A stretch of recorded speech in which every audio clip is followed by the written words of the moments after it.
This is my hardcore Iron Man. I can only play it in a PvP world, and if you manage to kill me, you win 500 million gold pieces. Today's adventure takes me to one of RuneScape's most notorious bosses, Zulrah, the monster that took down the OG sea engineer. But now it's my turn to face my fate with the snake. I will kill Zulrah 100 times, or I will die. Hopefully I won't die. I have a very long history of Zulrah. On my original Iron Man, I actually got my blowpipe just over 1000 KC.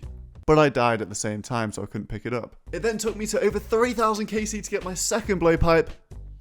2 days later, I got hacked for it. And then on my pure Iron Man, it took me nearly 1000 kills to get the blowpipe. The Tanzanite Fang is my nemesis. Agility, the funnest of skills. I'm actually not 70 yet, but I've been training over here at the Polivniche rooftops because I can boost up with a potion and people won't suspect a thing. The plan is to use the fairy ring to get to Zulrah, which requires the stepping stone shortcut, which requires 76 agility. This will be a lot faster than using the charter ship. 70 agility, now I can do Polivniche with no agility potion, so people will suspect a thing. Look at this absolute shambles. Steel gloves, it is time to get rid of these. I need to upgrade to rune at least if we want to go and do some end game PvMing. I'm praying, but I don't want to get stream-hauled out. I've got to do this dialogue again. Are you serious? Right, let's not be an idiot.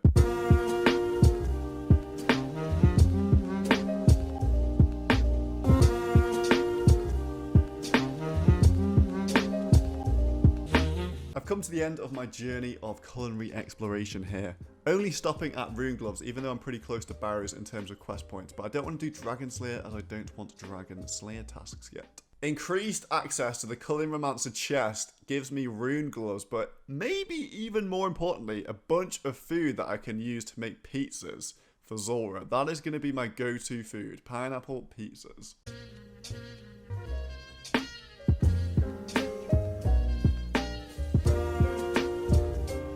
No, he started running. I'm trying to load a client.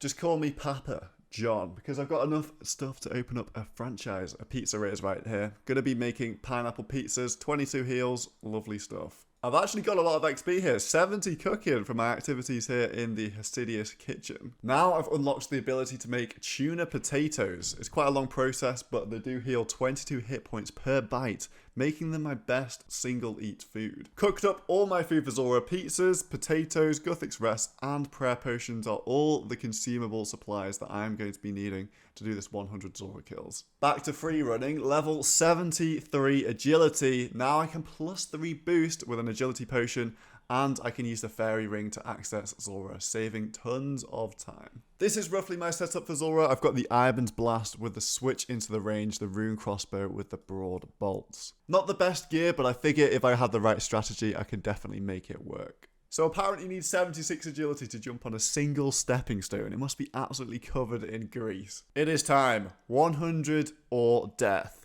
This is actually my second kill because I killed one back at level 42 combat. And kicking off the Zulrah grind, we got a Dragon Halberd and a new personal best of 6 whole minutes. I think what's going to keep me alive at Zulrah is formulating a plan for each rotation and then sticking to it and replicating it every single time so I won't be able to die. Now, sounds great, but mistakes do happen, so I've got to be paying attention so much when I'm here. However, I figured out a decent amount of stuff right now, and that is level 10 Zulrah completed. 200 lore runes. Like, look at the drops here. They are absolutely unreal.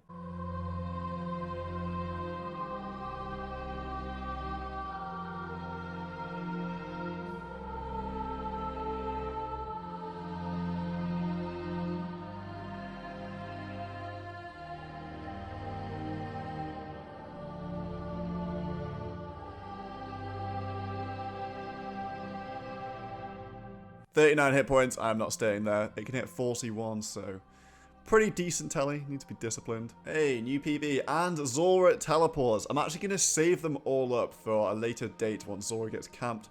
Or I can do 2 kill trips. Manta rays also super good. 22 heal food, edible in 1 bite. It's just like the tuna potatoes, but now I've got a really consistent source of them. Hopefully we stack tons up. Iban's blasting, all fun and games until you have to take a trip to the gates of hell to recharge the thing.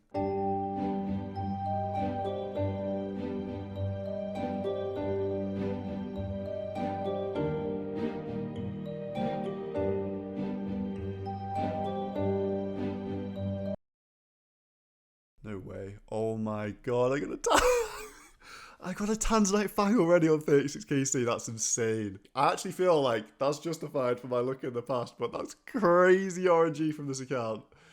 Alright, we got the thumbnail. Give me that Tanzanite Fang. The blowpipe already. This is so early. It's going to help out so much. I can literally use it on Zulrah. Everything. I got it so early. I don't even have any darts in the entire bank. What is going on? Gonna have to make some of those, and we're gonna have to make the blowpipe in my house. Don't want to see people seeing that I've got it. Probably the best range weapon I'm ever gonna get on this account, the toxic blowpipe. So overpowered, and now I've got it after just 36 kills, and I can't even wear it because I've got no darts. To make darts, I need bars. To make bars, you need ores. Where do you get ores from? Of course you buy them from a shop. We're up here at Blastfin. It's pretty risky. I need a lot of inventory slots. And the bank, for some reason, is not a safe zone in this area.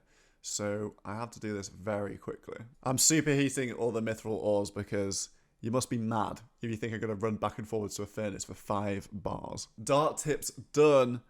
Getting some insane fletching XP, but that doesn't matter because now I can wear my toxic blowpipe ready to absolutely shred everything. 1600 darts on 8000 scales. They are probably going to run out so fast. One of the problems I faced using the blowpipe at Zulrah is I've done so many kills without a blowpipe at Zulrah. I've never actually really taken my blowpipe to Zulrah to use it. So I have to amend my strategies somewhat because the blowpipe has a shorter range than a crossbow.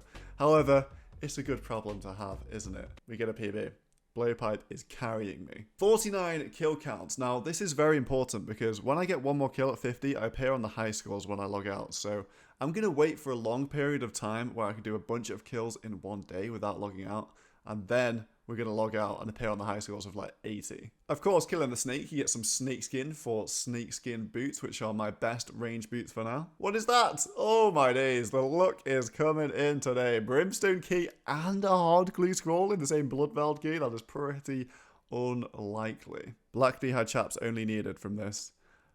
And that is just what I got. What is this day? My luck. Oh, that's really nice. Black D-hide chaps, finally. Plus 20 magic defense to plus 28 with the black D-hide chaps. Gonna help out a ton. 50kc, it is now time for a very long Zulrah session because if I log out, I appear on the high scores. I brought the Zami Flames along because I want to get really fast kills so I can knock out as many as possible. I praise the Lord, the Lord, I take what's mine and take some more. It rains, it pours, it rains, it pours. I came, I saw, I praise the Lord, the Lord, I take what's mine and take some more. It rains, it pours, it rains, it pours. Yeah, I sold, the pack, the loose, the hard. Yeah, I listen to X, I beat the bars. Yeah.